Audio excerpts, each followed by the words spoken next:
I just think it's fascinating. Like you want obviously these competing drivers, right, from different teams, like we saw with Lewis and Max in 2021. But you mentioned Rosberg and Lewis Hamilton.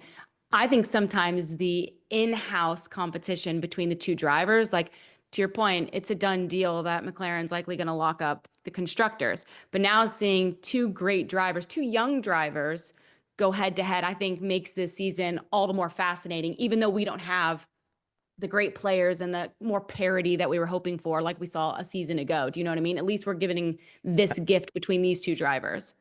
And there's also as well, I think one of the things that can get overlooked in these situations is it's not just the two drivers. The two drivers are the tip of the iceberg. They're the bit we can see above the water. But obviously, there's two different sides to the garage at McLaren as well. And you have to Mm. ensure that you're not creating an atmosphere within the team where one side thinks that side, you know, those guys are getting all the good calls or those guys are getting all the good stuff. So this management that we're talking about, and exactly to what you were saying there, Katie, you've got an entire team that hasn't been winning for years and years and years, and now is.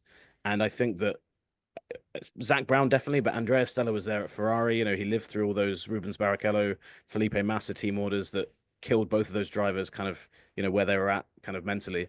So I think there's so much more going on with it. And yeah, I just think they're doing a great job of it. And I Uh, think actually having a bit of division within the team to an extent, obviously you don't want to tear the team apart. You know, we saw that a bit with Good. Mercedes era with Rosberg and Hamilton. Actually, they got halfway through that partnership and they felt the need to switch the mechanics up. Not all of them, not like a complete like for like, but they just mixed up the mechanics working on the two cars so they didn't get too divided within there.